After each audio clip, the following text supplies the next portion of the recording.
Good evening, everyone. With more coronavirus cases being reported across the country, many people are turning to professional cleaning companies to battle the bug. Mississippi has not seen any cases, but a lot of people aren't taking chances. They're making sure their workplaces and classrooms are disinfected. Our Stephanie Poole joins us in the studio with more on that. Stephanie. That's right. From the flu to the coronavirus, it seems like the fear of getting sick is contagious. I spoke with the local cleaning company whose business has skyrocketed since the outbreak. Coronavirus hasn't come to Mississippi yet, but that's not stopping people from preparing for the worst. Cleaning supplies companies like Columbus Paper and Chemical are seeing a higher demand for their products. And it stirred up a pretty good bit of business. I mean, we've sold out of disinfectants and had to reorder it, and people come in and want to know what they can do to help keep from catching it. Tim Nolan is the president and owner. He says the last couple of weeks have been so busy, it's kicking his team into overdrive. We've done Mississippi State, and we did Caledonia schools, and they've all been really concerned, especially the elementary schools where the kids are touching everything. Nolan says on an average day, they make 150 supply deliveries. Now those numbers have almost doubled. We have had a lot of calls, especially for hand sanitizer, facial mask, just any kind of disinfectants. People are just kind of wanting to prevent flu. They're getting a little scared with the coronavirus and just wanting to take care of it before it gets here. The potential of the virus arriving in the Magnolia State is also affecting how Nolan's team is doing things in the office as well. Now, with some of the phone calls, it'll make you a little nervous because you don't think about it until people start talking about it. But so it's gotten a little worse with everybody calling, asking for all the sanitizer and just, trying to take precaution. It makes you think about it a little more. We have hand sanitizer at each desk, each station. We have customers that come through. We sure don't want it to start spreading here at Columbus Paper. You can call or visit your local healthcare provider for more information on the coronavirus and tips to stay healthy. A Columbus school bus is involved in a crash this afternoon. This happened around 3:30 near the KFC on Highway 45. Police say 7 students were on the bus at the time of the accident. 2 of those students complained of minor pain and were checked out there on the scene. The driver of the other vehicle was taken to the hospital. Police are still investigating the accident. An Aberdeen woman is killed in a morning accident during a heavy rainstorm. Monroe County Coroner Alan Gurley says the car 29-year-old Christy Smith was driving left the highway and hit a tree. The one-car accident happened just after 9 a.m. on Highway 8, just east of Aberdeen. Smith died at the scene from multiple trauma. Gurley says that Smith was the only person in the vehicle. State troopers are investigating that crash. A man serving time for convictions out of Prentiss County dies at Parchman. 45-year-old Lee Clemmer died yesterday afternoon in the hospital at the Mississippi State Penitentiary. Foul play is not suspected in the case. His body is being sent for an autopsy. Clemmer was convicted twice of selling methamphetamine in Prentiss County with an enhanced penalty on one of those counts. He received 5 years when sentenced in October of 2018 and 3 years when he was sentenced the second time in January of 2019. More than 20 inmates have died in the state's prison system since the start of the year. A man is accused of taking 2 cell phones and an Apple Watch from his job. Now, Devontae Banks is charged with embezzlement. Court documents allege that the stolen items were worth more than $2,000. Banks is also accused of stealing a phone case. Starkville police continue to investigate. We woke up to clouds and more wet weather around here. This was the view in Durham at Durham's Pharmacy in Vernon, Alabama this morning. And then look at that. The sky really allowed the transition into the blue. That is the clouds going away, the rain ending, and finally a nice day. And temperatures overachieved. We've got temperatures right now in the low to mid 60s. This evening will be nice and quiet, down into the 50s here after 7 o'clock, maybe upper 40s by 11. Tonight down to around 40 degrees, so a chilly start on our Friday. A little bit breezier tomorrow, winds from the northwest, perhaps gusting over 25. Highs in the mid and upper 50s, plenty of sun. Your full forecast in just a few minutes. A proposed $9 million bond issue for repairs in the Houston School District failed, as we told you Tuesday night during an election. Well, today, Superintendent Tony Cook talks to us about where they're going from here. Yeah, our Bobby Martinez also got a firsthand look inside the middle school where there's flooding, leaks, and lighting issues, and those issues continue to get worse. Bobby joins us in the studio with more on this story. Bobby? Guys, the school board is disappointed with the results, but regardless of Tuesday's outcome of the election, the main focus is to make sure students continue to excel in the classroom. We're going to still provide our kids a great educational experience. It is back to the drawing board for Houston Public School Superintendent Tony Cook. Cook says he is disappointed with the outcome of the vote against a $9.25 million bond Tuesday. We put in a lot of work, and but you know, my job as superintendent is to identify problems, make the public aware of problems, have a plan to correct it, and then as a district responsibility, it's their job to go out and vote, and the people have spoken. Cook says that money would have helped repair some of the issues at the schools, issues WCBI had a chance to see firsthand. Inside the Houston Middle School, Principal William Cook walked me through the school to show me some of the leaks inside several classrooms. I saw some of the damage the leaks have caused to the ceiling and lighting in the school. The roof is leaking bad. We got 23 leaks in this building alone overall, and you know, we keep patching best we can, but more leaks pop up, and you know, the only way to fix them all is by the roofers is to completely redo the roof. Numerous buckets are placed around the school to catch water leaking from the ceiling. Principal Cook says he wished the voters would have said yes. I'm disappointed. We have a lot of needs that we need addressed, and you know, these are all things that had to be done, and we got to figure out a way to keep going and get those fixed. But either way, we're going to still have school and still going to educate our kids as best as we can. Now, with no additional money to address these issues, what is next? We will continue to patch and do the best we can. I've got a plan to try and get a new roof on the middle school, which is the highest priority right now. That's where we have multiple leaks and multiple issues, so that's our highest priority, and we're moving forward with a plan to try and get that corrected. Cook says him and the school board will continue to do the best they can to fix these issues. Guys, back to you. A bill making its way through the legislature could make the roads safer for people with disabilities. The proposal calls for drivers to apply to have a sticker placed on their license plate. A physician or psychologist would have to certify that the person in the vehicle has a health condition or disability that prevents them from communicating with law enforcement. The impairment would have to last at least 5 years. So during a traffic stop, law enforcement would know that someone in the vehicle could have an impairment before walking up to the car. Deputies we spoke with believe this could be helpful patrolling the roads.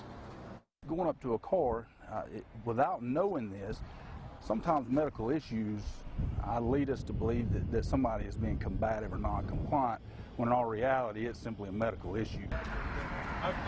Now the bill has passed the state Senate. Career and Technical Center in Lee County Schools. We'll have that story coming up on WCBI News.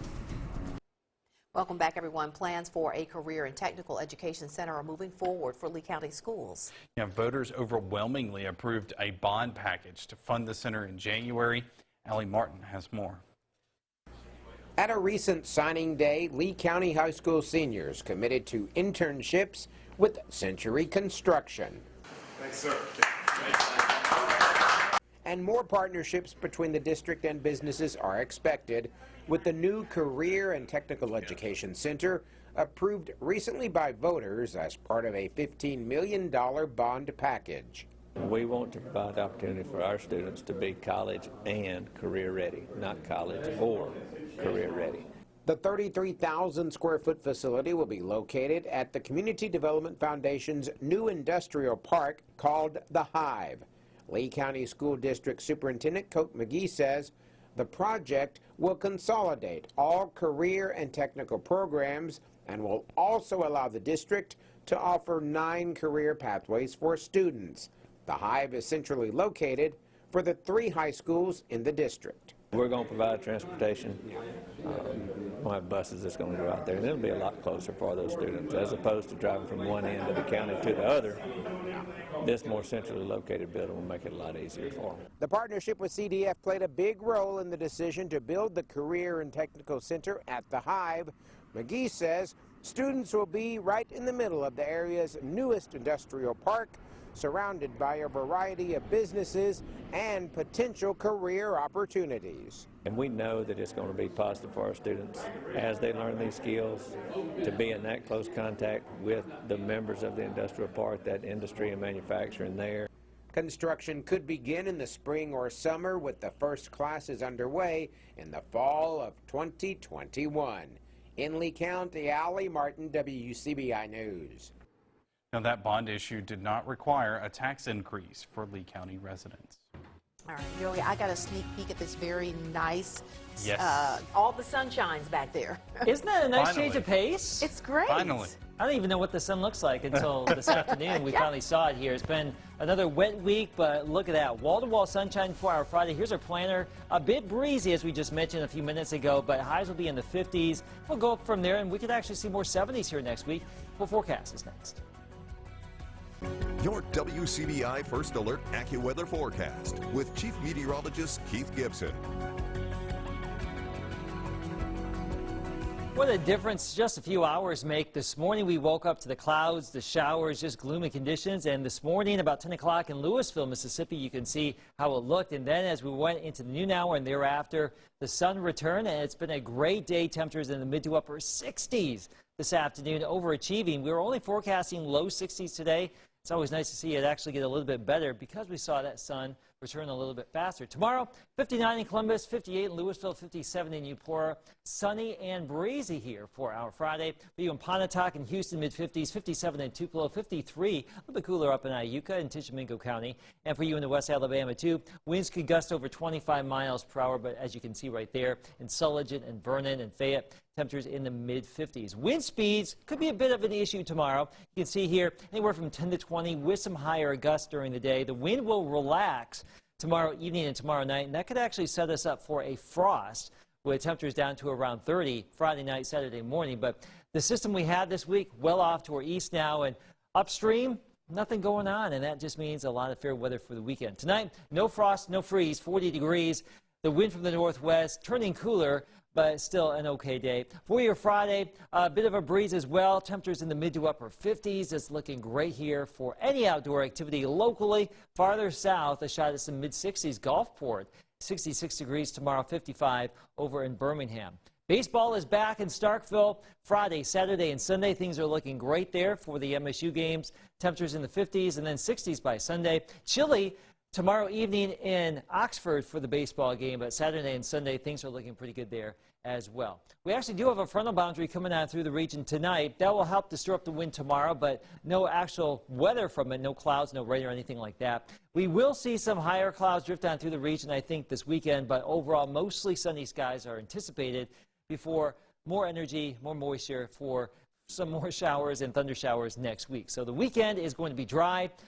I think this is our third weekend in a row with a lot of sunshine and dry weather. So not too bad here. Again, chilly tomorrow night, Saturday morning, also Sunday morning. But during the day, we're looking great. A chance for some rain and thunder starting Monday. And notice how we warm up back into the low to mid 70s Tuesday, Wednesday, and Thursday. Coming up, a shot you'll have to see to believe. March Madness comes early in the high school basketball state championships. The highlights next in sports. WCBI sports coverage of the 2020 SEC Women's Basketball Tournament in Greenville is brought to you by Columbus Orthopedic. Trust one place. Cannon Ford of Starkville. Nobody beats a Cannon deal. Nobody. And visit Columbus, the city that has it all. WCBI Sports with Tom Ebel is brought to you by your local Ford dealers. Go further. Mississippi State waiting patiently to begin its SEC tournament title defense.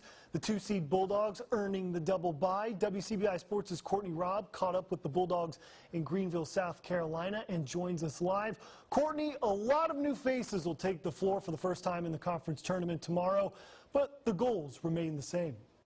Yeah, Tom, Mississippi State head coach Vic Schaefer saying earlier this week that the Bulldogs have set an expectation to make it to the SEC championship.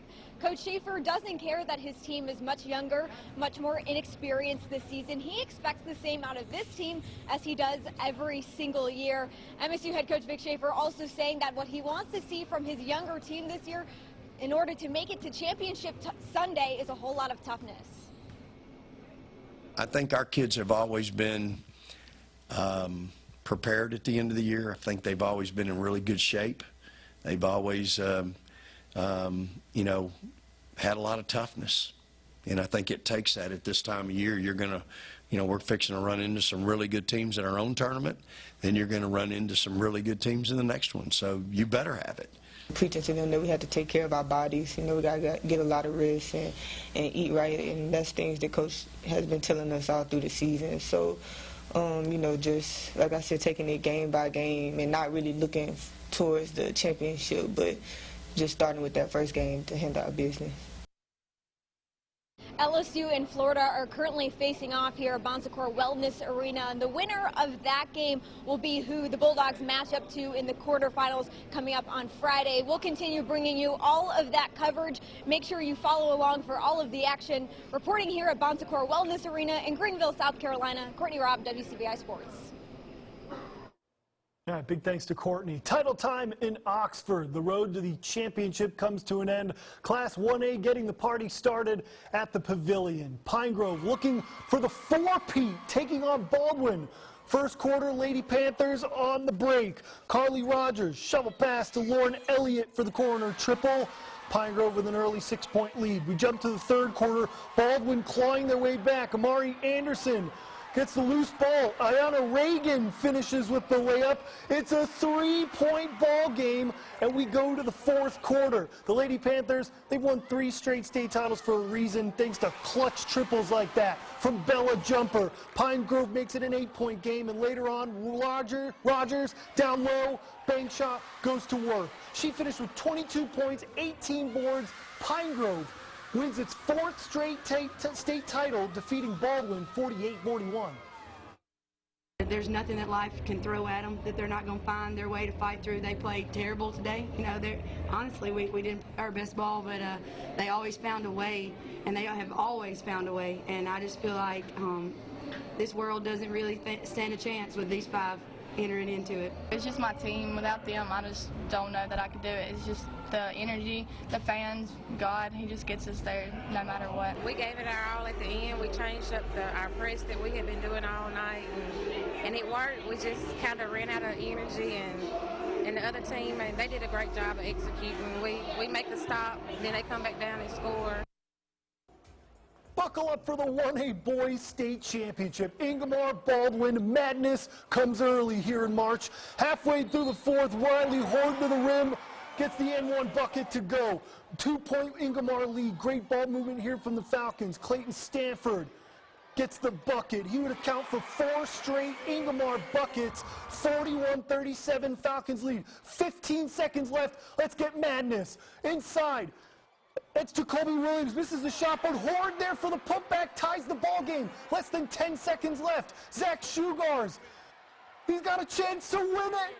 It's money. Ingomar wins the 1A state championship on a buzzer beater, 47-45. Ingomar says, man, we practiced that shot. We've practiced that, and not calling timeout, let them set the defense, and they got the ball and got it up the floor. And I knew when Zach came across the top of the key, he's going to get some separation. He's going to get a good look. And like I said, just for the amount of work that he's put in coming back from that knee injury, it couldn't happen to a better kid. I really didn't know how much time was left, but I just went to work, and so I just gave it a chance to fall, got enough arc on it. And like I told them, I practice that shot hundreds of thousands of times daily, man. It's just constant grind on that shot, and it's kind of discouraging because it hadn't been falling, throughout the playoffs like I wanted it to. But, I mean, hey, it won me a state championship, so I could care less if it fell through the playoffs. I mean, we want to go ball, so that's all that matters. They're a really good team, and we wanted to have a chance at the end, and we did. And the kid hit a tough shot, and, we wanted to make them beat us from the outside, and that's what they did. So, tip our hat to them, and I'm proud of my kids. Gonna miss my seniors. Man, I hate to end it like that, but proud of my guys.